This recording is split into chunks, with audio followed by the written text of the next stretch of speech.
Did you launch Facebook and Instagram ads for your music on Spotify, but you don't really know whether they're going well or not so well? Let's talk about this in this video.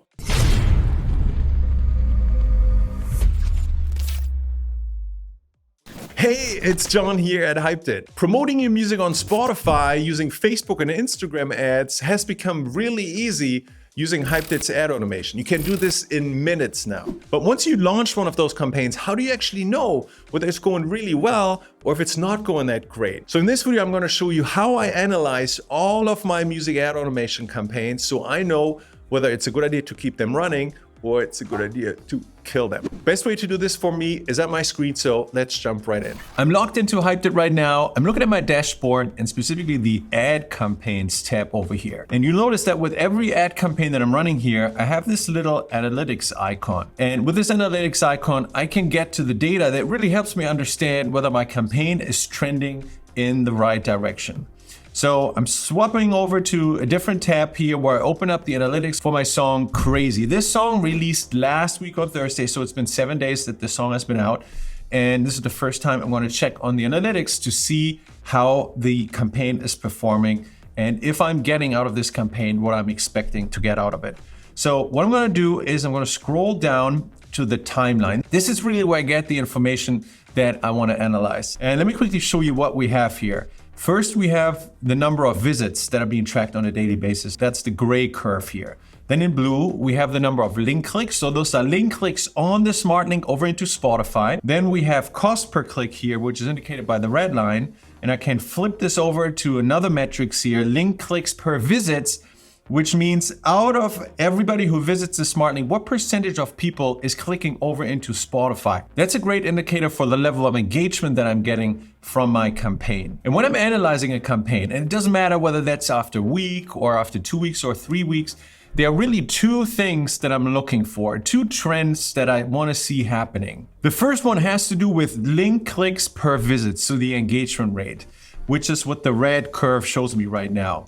And what I'm looking for is I'm looking for this line to trend up. Okay, I want to make sure that as the campaign continues to run, my engagement rate is slowly improving. So if I hover my mouse over these different data points here, on the first day, the engagement rate was 1.79%. So that's a low number, but that's particularly low because I have such a large number of visits here. And there's a reason for this. I'm going to explain this later in the video. I'm going to tell you why when you launch a campaign, you have this spike on the visits here on the first day. Then on the second day, the link clicks per visit jumped to 11.43%. Then we have 11.69, so went up slightly. Another jump here, 17.39, 19.64, 24.53. So you can see that day after day, this campaign is slowly doing better and better. Now you might be wondering, why is this happening? It's happening because these campaigns, they learn based on the data from fans that come over and engage with your music. So what Facebook and Instagram does with the information that it gathers on your pixel, it's doing a better and better job putting the ad in front of music fans that really care about your music, that really care about the song that you're promoting. And because with every day the campaign is collecting more data, you're expecting this engagement rate, the link clicks per visit, to trend upwards. Now, quick disclaimer here, this campaign almost looks too perfect in the way it increases day after day after day. So oftentimes you will find that, one day it goes down, another day it goes up, maybe second up, and then goes down again. So usually there's a little bit more volatility. There are more ups and downs. But overall, even with like daily ups and downs, make sure that the engagement rate from week to week rises up. Now you might be wondering, rise up how far, John? Where can an engagement rate go? And I would say an engagement rate should somewhere be between 30% and 60% for a campaign that does really well. Some of my best campaigns come all the way up to 60%, and that means Facebook's doing an absolutely amazing job bringing diehard fans over to the smart link that the majority just can't wait and they click over into Spotify to engage with the music. But some campaigns, they just stabilize at a lower level. And that can happen, for example, if the song isn't as big of a hit as I thought it would be. Or if the initial targeting that I selected when I launched the campaign was a little bit off. Just a quick point on what the keys to success are for a campaign that gets you the maximum listeners and fans and streams on Spotify. It's the quality of the song, it's the audience targeting that you select for the song, and it's the data. It's the time you run the campaign and the amount of data that you capture and allow the campaign to optimize with that data set.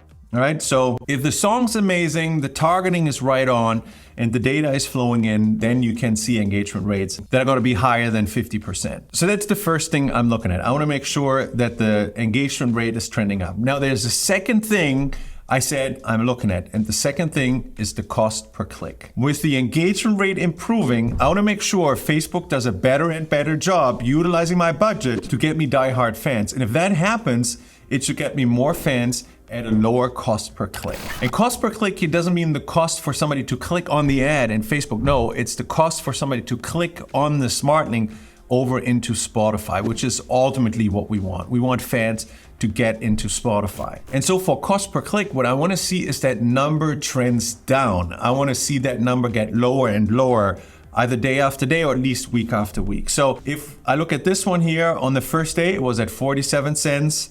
Then second day, 60 cents, so went up, 60 cents, 45, now starting to come down, 46, almost level, and now trending to 39. So this line is probably more similar to what most campaigns do, where it's not literally going down every day, but where you see that there is a trend coming down. So in the beginning, this campaign usually starts at a higher cost per click, but you can see here that slowly it's ramping down.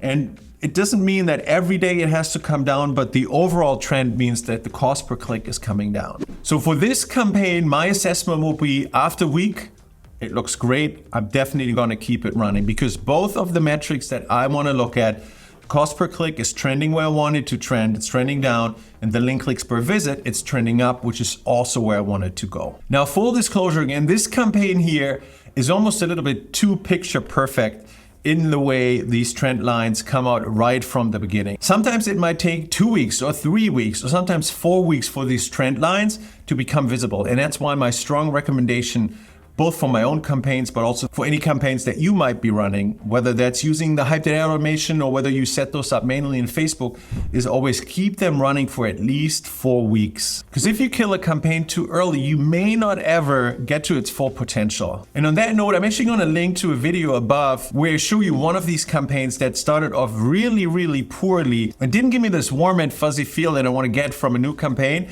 And it was only after 2-3 weeks that this campaign finally came around and showed me the trend where I wanted to go. And despite the fact that it started off so poorly, it became one of my most successful campaigns ever. And it's not because of anything I did. I did not manually manage any particular aspects of the campaign. The only thing I did is I let it run. I trusted the data. I trusted the AI. I trusted that the algorithm would optimize it. And that actually happened. Now, a couple more points on this. You might be wondering, John, do these trend lines continue into infinity? Will the cost per click always continue to come down? Will the engagement rate always continue to go up? And the answer to that question is no. A campaign will eventually stabilize. So the cost per click will eventually find a floor where it hovers and it stabilizes at that level. And the same with the engagement rate. The engagement rate will rise, and then eventually it will stabilize and it will hover around that level. And when a campaign is stabilized, that's a great point in time when you can actually compare it to some other campaigns that you're running, because that will help you make the decision whether your budget is best spent on this campaign that you're running here right now, or if you have another campaign that has stabilized at a higher engagement rate or at a lower cost per click, it might make some sense to take the budget from this campaign and shift it over into the other campaign. So once a campaign has stabilized, that's the moment where you can make awesome comparisons to make sure you're always getting the most results for your music, for your promotion budget. Now, I promised you I'll talk about this spike here and what's happening here. So let me explain this real quick. When you set up an ad campaign on Facebook and Instagram, then the first thing Facebook does, it sends a bunch of spider traffic to that page,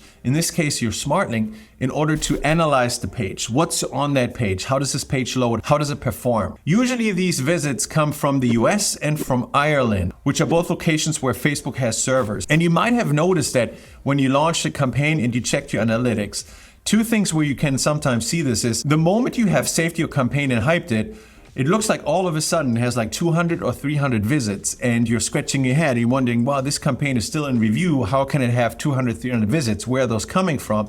And then you check your analytics, and it looks like, they seem to be coming from the US, they seem to be coming from Ireland. And those are spider visits, right? So those are not real fans. This is Facebook literally sending spider traffic to the page just to analyze it. And that's also why the engagement rate on the first day looks so low, because it includes a bunch of visits that weren't real. So when you analyze your campaign data, really discount the first day, really don't pay too much attention on it. The second day is really when the data is clean, because this event, when Facebook sends spiders, that really only happens when you launch a campaign or when you edit a campaign and you upload new ad creative. All right, so that's just a good thing to keep in mind. Now, wrapping it all up, how do you know if your campaign's doing really, really well? Or if it's not doing that great? See whether your engagement rate, your link clicks per visit, is slowly trending up. Check if your cost per click is slowly trending down, and give it enough time. It might take a week to see this trend, but sometimes it might take 2 weeks or 3 weeks to see these trends. And that's why I never kill a campaign until it's at least 4 weeks old, because that's the amount of data I want to give it and the amount of time I want to give it in order to optimize and show me whether it has the potential for success and getting me lots of listeners and fans and streams over to my music on Spotify. I hope you enjoyed this video, and if you did, don't forget to hit the like, the subscribe, and the bell icon below so you can get more videos like this on YouTube on how to get more fans, streams, and listeners for your music on Spotify. And if you're wondering, hey John, this music ad automation stuff sounds pretty amazing, but how can I use this to grow my music from where I am right now to potentially hundreds of thousands, even millions of streams? Then check out this next clip here. Want to get your music heard on Spotify with AI? I just launched a brand new video training program called the Spotify Growth Switch, where I show you how to start growing real listeners, real fans, and real streams on Spotify in less than 10 minutes using software and AI. I've used the Spotify Growth Switch system to now grow my music to over 7 million streams and tens of thousands of monthly listeners on Spotify. This works for any music genre. It gets you real fans and listeners super fast, and it's extremely easy to set up, literally just like flipping a spotlight switch for your music. Despite using AI, you don't need to know nothing about tech stuff in order to be successful with this. I've had the tremendous privilege of helping multiple tens of thousands of music artists grow their music on Spotify, many of which have grown to much larger numbers, lots more listeners, lots more streams than I have using the systems that I've taught. Makes me so proud of their success. And so if you want to get more real listeners, real fans, and real streams for your music fast using state-of-the-art software and AI, then click the link below this video and check out the Spotify Growth Switch. I can't wait to help you grow your music on Spotify, and I look forward to seeing you on the inside.